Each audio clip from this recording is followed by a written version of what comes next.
Hello everyone. 7 sets हमने complete किए थे। अभी है इस वीडियो में set number 8 general knowledge 9/6/2025 shift number second. जो भी क्वेश्चन बने थे 40 के 40 क्वेश्चन इस वीडियो में इस क्लास में रहने वाले हैं दोस्तों। हम कर रहे हैं रेलवे एनटीपीसी ग्रेजुएट लेवल के लिए जीके के वो सारे क्वेश्चन जो 2025 में जो भी एग्जाम हुए थे वो सारे हम सीक्वेंस वाइज कवर कर रहे हैं।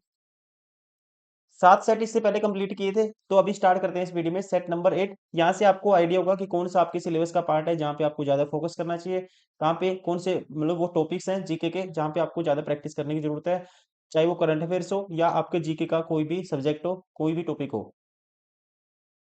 तो अभी स्टार्ट करते हैं सेट नंबर 8 क्वेश्चन नंबर 1 से। क्वेश्चन नंबर 1, बादामी के चालुक्यों की स्थापना किसने की थी? आपको ध्यान रखना है पुलकेशिन प्रथम ने वातापी, जिसको बोलते हैं आधुनिक बादामी, को अपनी राजधानी बनाया था और छठी शताब्दी के मध्य में चालुक्य वंश की स्थापना की थी। राइट आंसर होगा इसका ऑप्शन ए, पुलकेशियन या पुलकेशिन प्रथम।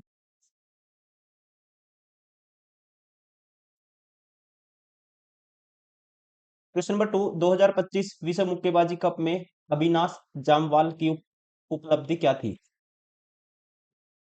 इसका राइट आंसर होगा अविनाश जामवाल ने 2025 विश्व मुक्केबाजी कप में झानकनाप को 65 किलोग्राम भार वर्ग में रजत पदक इन्होंने जीता था। कौन सा पदक जीता था? रजत पदक इन्होंने जीता था 65 केजी में। राइट आंसर होगा ऑप्शन डी। क्वेश्चन नंबर 3, निम्नलिखित में से कौन सा देश भारत से केवल समुद्री सीमा द्वारा अलग होता है? यहाँ पे इसका राइट आंसर होगा दिए गए ऑप्शन में दोस्तों म्यांमार, नेपाल, भूटान भारत के साथ भूमि सीमाएं साझा करते हैं सारे के सारे। लेकिन मालदीव एक द्वीप राष्ट्र है जो हिंद महासागर में स्थित है और ये भारत के साथ केवल समुद्री सीमा साझा साझा करता है। राइट आंसर होगा इसका option D, Maldives. Question number 4, निम्नलिखित में से कौन सी विधि में मौजूदा एमएस एक्सेल स्प्रेडशीट को ओपन करने का सबसे तेज तरीका है, fast? Which of the following method is quickest way to open a existing MS Excel spreadsheet? सबसे फास्ट तरीका है, आपको क्या करना है, फाइल एक्सप्लोरर में डॉट XLSX फाइल पर आपको डबल डबल क्लिक क्लिक आप जब करोगे तो जो आपकी एग्जिस्टिंग फाइल है एक्सेल स्प्रेडशीट, इसको सीधा फास्ट एकदम ओपन कर देगा। यही है सबसे फास्ट तरीका। राइट आंसर होगा, आप कहेंगे double click the dot XLSX file in file explorer. Question number 5, which of the following element is not inherently part of a basic blank presentation upon its initial creation in MS PowerPoint? कहता है PowerPoint में निम्नलिखित में से कौन सा element presentation creation के इसके प्रारंभिक चरण में, इनिशियल स्टेज में, फेज में बेसिक ब्लैंक प्रेजेंटेशन का स्वाभाविक हिस्सा नहीं है? आपको ध्यान रखना है MS पावर पॉइंट में ब्लैंक प्रेजेंटेशन को एक स्टार्टिंग इनिशियल फेज के रूप में डिजाइन किया गया है ब्लैंक प्रेजेंटेशन को। और जब हम एक ब्लैंक प्रेजेंटेशन बनाते हैं इसमें कम से कम एक स्लाइड होती है और एक डिफॉल्ट स्लाइड लेआउट और प्लेस होल्डर, ये होते हैं एट बाय डिफॉल्ट। इसमें प्री डिफाइंड थीम कलर नहीं होता। ये जब आपको डिजाइन टेम्पलेट पे आप जाओगे तब इसको सिलेक्ट करते हो, ना कि बाय डिफॉल्ट। राइट आंसर होगा option A. Question number 6, according to the SDG India Index 2023-24 released by Niti Aayog, what is the range of composite scores achieved by Indian state? NITI Aayog द्वारा जारी किए गए एसडीजी इंडिया इंडेक्स 2023-24 के अनुसार भारतीय राज्यों द्वारा प्राप्त समिश्र स्कोर की रेंज क्या है? स्कोर की जो कह सकते हैं रेंज है, जो top performing country sorry top performing जो स्टेट्स हैं वो हैं उत्तराखंड और केरला, जिनकी रैंक है 79 और लोएस्ट रैंक है, आपको ध्यान रखना है, 57 है। क्वेश्चन इंपॉर्टेंट नहीं है आपके लिए क्योंकि 2023-24 से बना क्वेश्चन। तो यहाँ पे रेंज पूछिए तो रेंज है, इसका राइट आंसर होगा 57 टू 79। राइट आंसर होगा ऑप्शन ए। क्वेश्चन नंबर 7, दिसंबर 2024 में निम्नलिखित में से किसे भारतीय रिजर्व बैंक का डैश, ये क्या लिखा हुआ है, 26वां गवर्नर नियुक्त किया गया? Which of the who among the following has been appointed has the 26th governor of Reserve Bank of India in December 2024? जो 26वें नंबर के गवर्नर, वो किसको अपॉइंट किया गया था दिसंबर 2024 में? ये नियुक्त किया गया था, आपको ध्यान रखना है। ये अपॉइंटमेंट की अपॉइंटेड किया गया था, किसको अपॉइंट किया गया था? नाम है इनका संजय मल्होत्रा। 26वें गवर्नर थे जिसकी अपॉइंटमेंट, जिनकी अपॉइंटमेंट हुई थी 2024 में दिसंबर में, और ये थे 26वें नंबर के। ये भी आपको ध्यान रखना है। राइट आंसर होगा ऑप्शन सी। और प्रेजेंट में भी कौन है? यही है, ठीक है, यही है प्रेजेंट में भी, ये भी आपको ध्यान रखना है।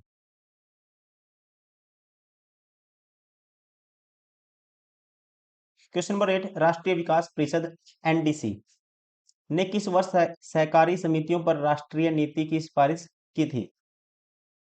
आपको ध्यान रखना है दोस्तों, राष्ट्रीय विकास परिषद एनडीसी की स्थापना 1952 में की गई थी। स्थापना कब हुई थी? 1952 में। ये आपको ध्यान रखना है। देश के विकास के लिए प्रयासों और संसाधनों को मजबूत करने और कह सकते हैं सलाहकार निकाय के रूप में इसकी स्थापना की गई थी। और 1958 में एनडीसी ने भारत में आर्थिक सामाजिक विकास को बढ़ावा देने में सहकारी समितियों की जो महत्वता थी, इंपॉर्टेंस थी, उसको पहचाना, और फिर इन्होंने सिफारिश की थी, सहकारी समितियों पर राष्ट्रीय नीति की सिफारिश की थी 1958 में।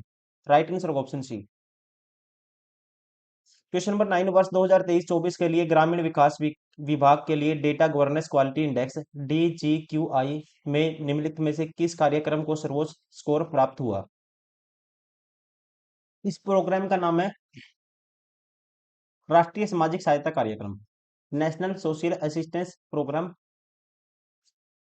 नेशनल सोशल असिस्टेंस प्रोग्राम को क्वालिटी इंडेक्स DGQI में सर्वोच्च स्कोर प्राप्त हुआ था। ये आपको ध्यान रखना है 2023-24 में।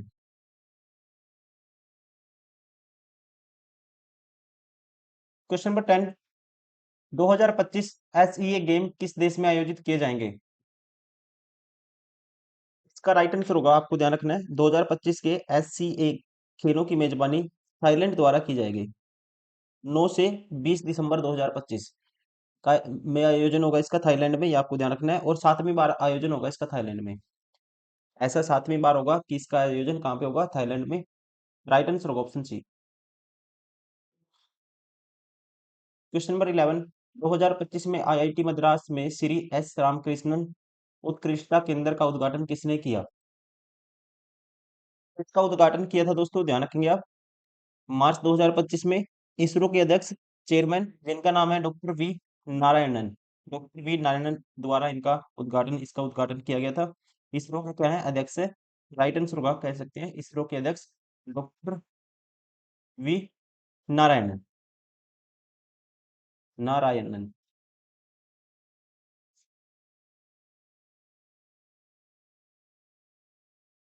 क्वेश्चन नंबर 12, वारली चित्रकला में दीवार तैयार करने के लिए लिपानेन नामक पहले चरण में किस प्राकृतिक सामग्री का उपयोग किया जाता है? इसमें यूज किया जाता है लाल गेरू का। लाल गेरू का यूज किया जाता है इसमें, ध्यान रखेंगे। राइट आंसर होगा ऑप्शन डी। क्वेश्चन नंबर 13, सामाजिक सुधार, साहित्यिक कार्यों और अटूट देशभक्ति में उनके योगदान के कारण किसे भारतीय पुनर्जागरण का जनक कहा जाता है? यहाँ पे इसका राइट आंसर होगा, आपको ध्यान रखना है, राजा राम मोहन रॉय। 19वीं शताब्दी में सामाजिक, धार्मिक और राजनीतिक सुधार में उनके महत्वपूर्ण योगदान के लिए व्यापक रूप से भारतीय पुनर्जागरण का जनक इनको माना जाता है।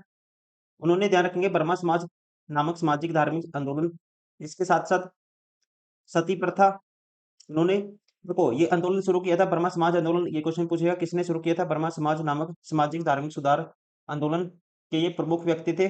और उन्होंने सती प्रथा, विधवाओं को जलाना, बाल विवाह, जाति प्रथा, इन सभी सामाजिक बुराइयों को खत्म करने के लिए एक अभियान भी उन्होंने चलाए थे बहुत सारे।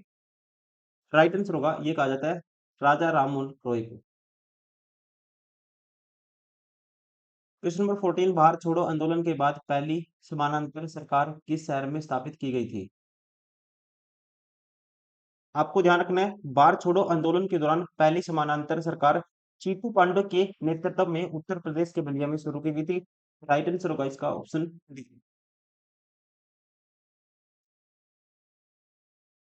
क्वेश्चन नंबर 15, उच्चतर शिक्षा पर अखिल भारतीय सर्वेक्षण 2021-22 के अनुसार भारत में उच्चतर शिक्षा शिक्षा में सकल नामांकन अनुपात GER कितना था? आपको ध्यान रखना है दोस्तों, इसका जो राइट आंसर होगा ये था 28.4%। उच्च शिक्षा पर अखिल भारतीय सर्वेक्षण 2021-22 ने बताया कि भारत में उच्च शिक्षा में सकल नामांकन अनुपात GER ये था 28.4% था।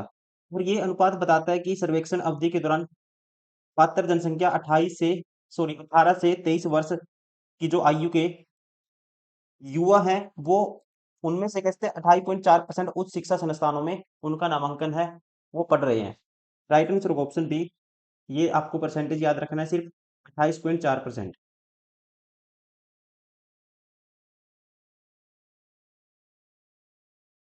क्वेश्चन नंबर 16, निम्नलिखित में से किसने अपने उपन्यास ऑर्बिटल, जो अलगाव, मानवीय स्थिति और पृथ्वी के साथ हमारे संबंधों के विषय की पड़ताल करता है, के लिए 2024 का बुकर पुरस्कार जीता? ऑर्बिटल के लिए, उपन्यास ऑर्बिटल के लिए 2024 का जो बुकर पुरस्कार है, अवार्ड है, ये जीता था समांथा हार्वे ने। राइट आंसर होगा option C.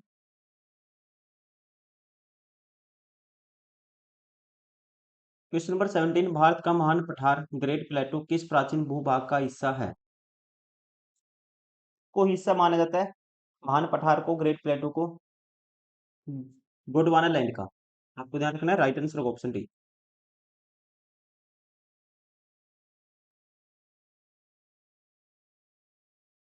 Question number 18, Bharat में सिंचाई की वह विधि जिसमें प्रत्येक पौधे तक निम्न दाब में पाइप के माध्यम से जल वितरित किया जाता है, उसे क्या कहा जाता है?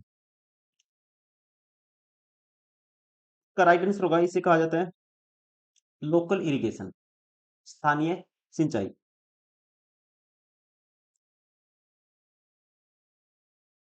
क्वेश्चन नंबर 19, कौन सा समझौता नागरिक संशोधन अधिनियम 1985 से संबंध है?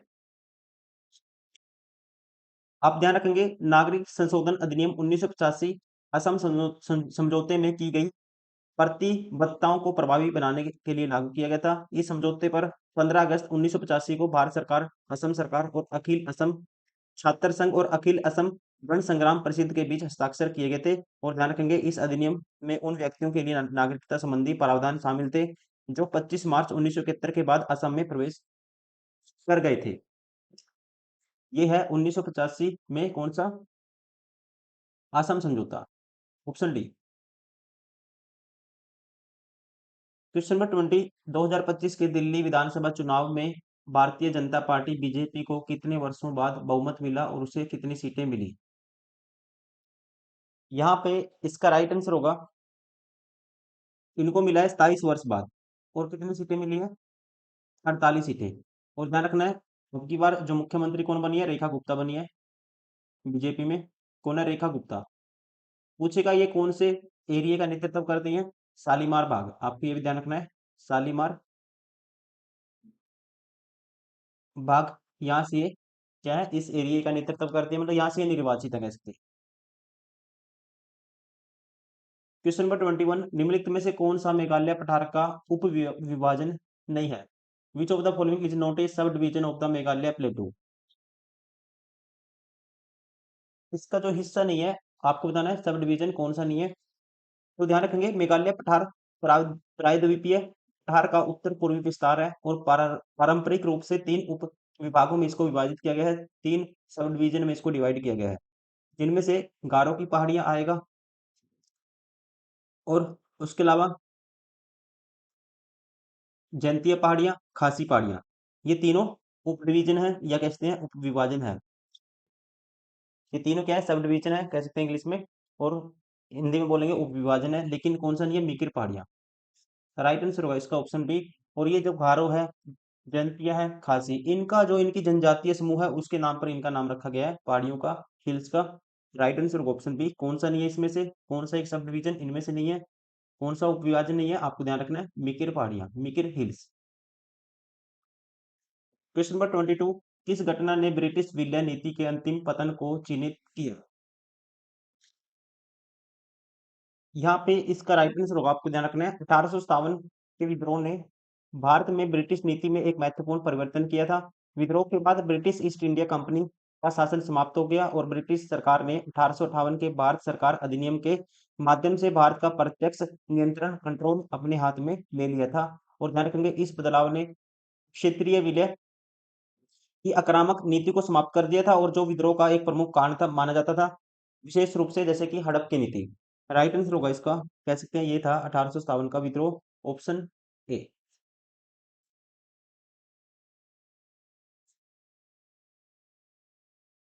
Question number 23, Bharatiya Janata party Bhajpa द्वारा 2024-25 के विधानसभा चुनाव में जीती गई सीटों की संख्या के आधार पर निम्नलिखित में से राज्यों का अवरोही क्रम में व्यवस्थित कीजिए। राज्यों को अवरोही मतलब कि डिसेंडिंग ऑर्डर में आपको अरेंज करना है।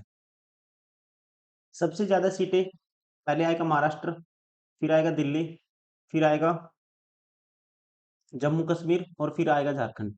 2 1 3 4 आएगा, 2 1 3 4। राइट आंसर होगा ऑप्शन सी। क्वेश्चन नंबर 24, अक्टूबर 2024 में नायब सिंह सैनी ने किस भारतीय राज्य के मुख्यमंत्री के रूप में दूसरे कार्यकाल के लिए शपथ ग्रहण की? नायब सिंह सैनी दोस्तों बने हैं कहाँ के? हरियाणा के, आपको पता ही होगा। राइट आंसर होगा option D. Question number 25, plastic प्रदूषण को समाप्त करने के लिए अंतर सरकारी वार्ता समिति INC5 का 5वां सत्र कहाँ आयोजित किया गया? इसका 5वां सत्र आयोजित किया गया था, आपको ध्यान रखना है। राइट आंसर होगा इसका INC5 का बुसान, दक्षिण कोरिया में, Busan south Korea. Right answer होगा ऑप्शन ए।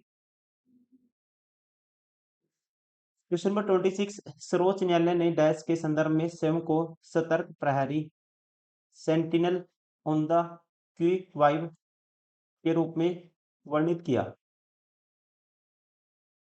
इसका राइट आंसर होगा मौलिक अधिकारों के संरक्षण। ध्यान रखेंगे, भारत के सर्वोच्च न्यायालय ने मौलिक अधिकारों के संरक्षण के संबंध में स्वयं को सतर्क प्रहरी बताया है।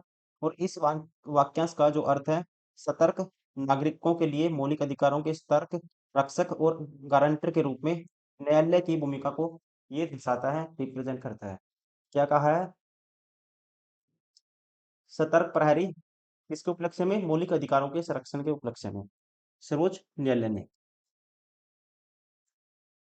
क्वेश्चन नंबर 27, निम्नलिखित में से कौन सा कथन गोरखनाथ शर्मा बनाम छत्तीसगढ़ राज्य मामले का सही वर्णन करता है?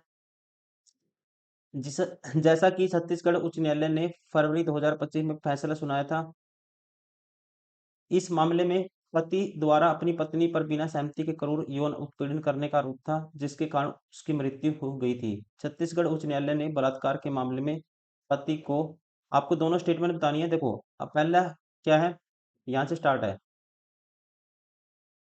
पहला है, जैसा कि छत्तीसगढ़ उच्च न्यायालय ने फरवरी 2025 में सुनाया था, ये यहाँ तक क्वेश्चन है। इस मामले में पति द्वारा अपनी पत्नी पर बिना सहमति के क्रूर यौन उत्पीड़न करने का आरोप था, जिसके कारण उसकी मृत्यु हो गई। दूसरी स्टेटमेंट है, छत्तीसगढ़ उच्च न्यायालय ने बलात्कार के मामले में पति को दोषी ठहराया और अधिकतम सजा सुनाई। पहली स्टेटमेंट अपने आप में ठीक है। पहली स्टेटमेंट, ये इस मामले में क्या किया था, पति द्वारा अपनी पत्नी पर बिना सहमति के क्रूर यौन उत्पीड़न करने का आरोप था, जिसके कारण उसकी मृत्यु हो गई थी। ये पहली स्टेटमेंट ठीक है। लेकिन दूसरी स्टेटमेंट दोस्तों गलत है, क्योंकि पति को क्या कर दिया गया था, दोषी नहीं ठहराया गया और बरी कर दिया गया था, क्योंकि उसने भारतीय दंड संहिता IPC की धारा 375 अपवाद 2 को लागू किया था, जिसकी वजह से उसको बरी कर दिया गया था। राइट आंसर होगा केवल एक ठीक है, only statement 1 is true. Right answer होगा option C. Question number 28, MS PowerPoint 2019 save किए गए पावर पॉइंट फाइलों को लोड करने हेतु ओपन विकल्प तक एक्सेस के लिए सबसे पहले निम्नलिखित में से कौन सा टैब सिलेक्ट करना होगा? कहते हैं in MS PowerPoint 2019 which of the following tabs must you first select to access the open? Option for loading a saved PowerPoint file. Simple language में क्या है, कहते हैं जो आपने फाइल सेव कर दी आपके सिस्टम में, उसको दोबारा से ओपन करना है। उसको ओपन करने के लिए क्या करोगे, ओपन करोगे, वो लोडिंग होगी, फाइल दोबारा से आएगी आपके सिस्टम में, ओपन हो जाएगी। उससे के लिए आपको ओपन विकल्प तक जाने के लिए कहाँ पे, कौन से टैब में आपको जाना पड़ेगा? तो उसके लिए दोस्तों ये सारे ऑप्शन कहाँ मिलते हैं, आपको पता ही होगा, फाइल टैब में मिलते हैं। ओपन का, सेव का, सेव एज का, सारे ऑप्शन कहाँ मिलते हैं? फाइल टैब में। राइट आंसर होगा option C. Question number 29, Gond चित्रकला में सतह पर छुई मिट्टी के आलेपन का उद्देश्य क्या होता है? इसका जो मेन उद्देश्य होता है, चित्रकला बनाने के लिए एक चिकना सफेद आधार बनाना, इसका मेन उद्देश्य होता है। राइट आंसर होगा ऑप्शन बी। चित्रकला बनाने के लिए एक चिकना सफेद आधार बनाना, to create a smooth white base for painting, ये होता है इसका मेन उद्देश्य। गोंडवाना चित्रकला में सतह पर छुई मिट्टी को आलेपन का उद्देश्य क्या होता है? चित्रकला बनाने के लिए एक चिकना सफेद आधार बेस तैयार करना। क्वेश्चन नंबर 30, निम्नलिखित में से कौन सा कथन सही है? कौन सी स्टेटमेंट इनमें से सही है? पहला कहता है आस्की, एक कोड का नाम होता है ASCII, is a primary used for high speed data transmission, ये गलत है दोस्तों। आस्की का यूज किस लिए करते हैं? ASCII represent characters has numeral codes, ये स्टेटमेंट अपने आप में ठीक है। आस्की में कोड होते हैं, कैरेक्टर्स होते हैं, टोटल 1 2 की पावर 7, या कहते हैं 7 बिट कैरेक्टर होते हैं। और इसको टोटल यूनिक कैरेक्टर में कन्वर्ट करेंगे, 2 की पावर 7 कर देते हैं, टोटल 128 कैरेक्टर होते हैं। ये अपने आप में सेकंड स्टेटमेंट ठीक है। राइट आंसर होगा ऑप्शन बी। क्वेश्चन नंबर 31, और क्या दिया हुआ था इसमें? सीडीजे वोलेटाइल स्टोरेज मीडियम, ये भी गलत है। वोलेटाइल का मतलब होता है ये परमानेंट होता है स्टोरेज, ठीक है। वोलेटाइल का मतलब जो उड़ जाती है, जैसे रैम क्या होती है, डाटा उड़ जाता है, पावर ऑफ करने पे रैम क्या आएगी, वोलेटाइल आएगी। ये नॉन वोलेटाइल है। Land spot network over large geographic area, land का मतलब है local area, within 25 to 30 meter तक रेंज तक ये काम करता है, ना कि लार्ज एरिया, ये भी गलत है।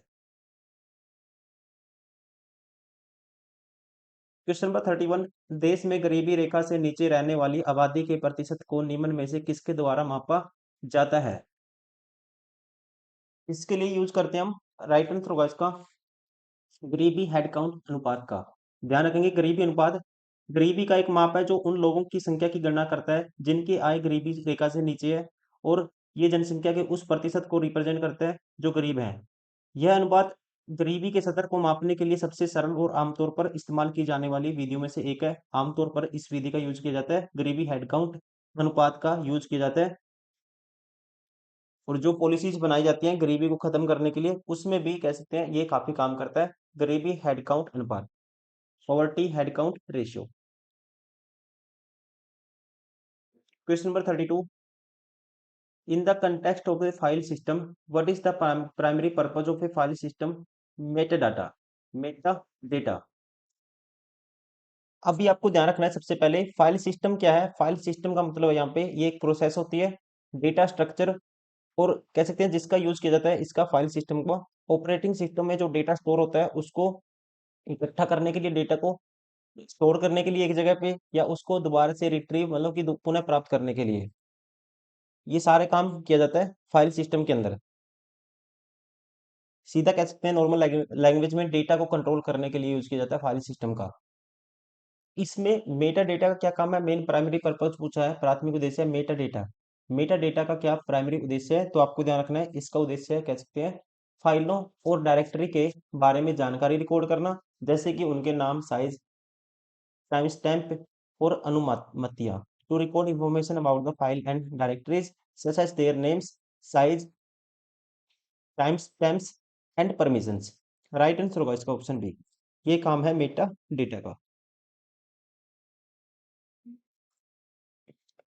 क्वेश्चन नंबर 33, भारत में मंत्री स्तरीय पदानुक्रम में राज्य मंत्रियों को प्राय डैश कहते हैं in the ministerial hierarchy in India, ministry of state generally have. देखिए, भारतीय मंत्री मंत्री स्तरीय पदानुक्रम में मंत्रियों को 3 श्रेणियों में रखा जाता है, कैबिनेट मंत्री, राज्य मंत्री और उप मंत्री। राज्य मंत्री कैबिनेट मंत्री के सहायक के रूप में काम करता है, और कैबिनेट मंत्री को सौंपे गए विभागों में द्वितीय पद रखता है। तो यहाँ पे कह सकते हैं राइट आंसर होगा उनके सौंपे गए विभागों में कैबिनेट मंत्रियों के बराबर दर्जा प्राप्त होता है। देखो ये गलत है, कैबिनेट विभागों पर, ये भी गलत है दोस्तों। कैबिनेट मंत्रियों को सौंपे गए विभागों में द्वितीय दर्जा प्राप्त होता है। क्योंकि राज्य मंत्री कैबिनेट मंत्री के सहायक के रूप में काम करता है तथा कैबिनेट मंत्री को सौंपे गए विभागों में द्वितीयक पद ये रखता है। सेकंड नंबर पे आता है। राइट आंसर होगा ऑप्शन ए, कह सकते हैं। ठीक है, कौन सा ऑप्शन सही होगा? Option A. क्वेश्चन नंबर 34, अप्रैल 2025 तक की स्थिति के अनुसार सिमिलीपाल, जिसे राज्य का दूसरा राष्ट्रीय उद्यान घोषित किया गया है, कहाँ स्थित है? सिमिल सिमिलीपाल राष्ट्रीय उद्यान आता है उड़ीसा के मयूरभंज जिले में। उड़ीसा के मयूरभंज जिले में ये आता है। राइट आंसर होगा ऑप्शन ए, उड़ीसा कह सकते हैं।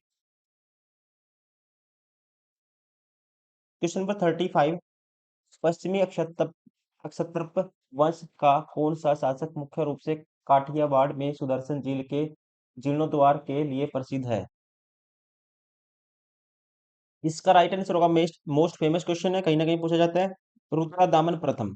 ध्यान रखेंगे दोस्तों, रुद्रदामन प्रथम जो पश्चिमी क्षत्रप वंश के शासक थे, काठियावाड़ में सुदर्शन झील के जीर्णोद्वार के लिए प्रसिद्ध है। और ये जानकारी हमें मिलती है जूनागढ़ शिलालेख से। ये जानकारी प्राप्त होती है कहाँ से? जूनागढ़ जूनागढ़ शिलालेख से। इसी को कहते हैं गिरनार शिलालेख। इसमें बताया गया है कि उन्होंने अपने स्वयं के खर्च पर झील की मरम्मत करवाई थी। झील की मरम्मत करवाई थी बिना प्रजा पर कोई अतिरिक्त कर लगाए। नाम है शासक का रुद्रदामन प्रथम।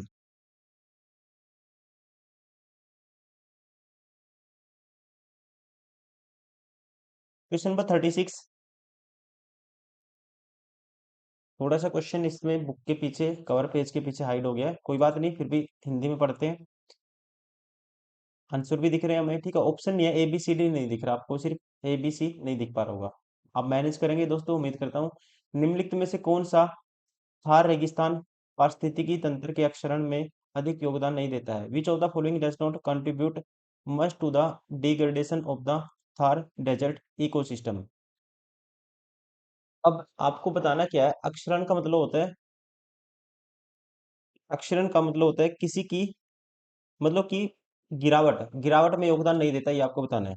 कैसे हैं गिरावट, इसका मतलब does not contribute much the degradation, मतलब की गिरावट। थार डेजर्ट के बारे में आपको बताना है। तो यहाँ पे अनियमित वर्षा दोस्तों, इससे क्या होगा? डिग्रेडेशन होगा, गिरावट आएगी उसके इकोसिस्टम में। क्लाइमेट चेंज से भी गिरावट आएगी इकोसिस्टम में, पारिस्थितिक तंत्र में। Increase plantation of native trees, देसी वृक्षों का बढ़ता रोपण। देसी वृक्ष का लगाने से मिट्टी के संरक्षण में मदद मिलती है। मिट्टी का कटाव क्या होता है दोस्तों? कम होता है। देसी पेड़ लगाने से मिट्टी का कटाव क्या हो जाता है? कम होता है। तो यहाँ पे इकोसिस्टम को बढ़ावा मिलेगा, ना कि गिरावट आएगी। तो ये इसकी गिरावट में योगदान नहीं देता। राइट आंसर होगा ऑप्शन सी। क्वेश्चन नंबर 37, स्वतंत्रता के बाद सहकारिता भारत में किस नियोजन पहल का एक अभिन्न अंग बन गई? ये बन गई थी, राइट आंसर होगा ऑप्शन सी, 5 ईयर प्लान का, पंचवर्षीय योजना का। क्योंकि भारत में सहकारी आंदोलन 1904 में सहकारी समिति अधिनियम के अधिनियमन के साथ शुरू हुआ था, और स्वतंत्रता के बाद नियोजन की अवधारणा शुरू की गई, और पहली पंचवर्षीय योजना 1951 से 56 तक लागू की गई। पंचवर्षीय योजना भारत के आर्थिक विकास को बढ़ावा देने के लिए या विकास को दिशा देने के लिए योजनाओं की एक श्रृंखला थी दोस्तों। सहकारी समितियां इन योजनाओं का अभिन्न अंग बन गई थी, और ध्यान रखेंगे क्योंकि उन्हें सामुदायिक कल्याण को बढ़ावा देने और रोजगार के अवसर प्रदान करने के लिए डिजाइन किया गया था। राइट आंसर होगा, ये बन गई थी पंचवर्षीय योजना का। स्वतंत्रता के बाद सहकारिता भारत में किस नियोजन पहल का, पंचवर्षीय योजना का अभिन्न अंग बन गई, ये माना जाता है।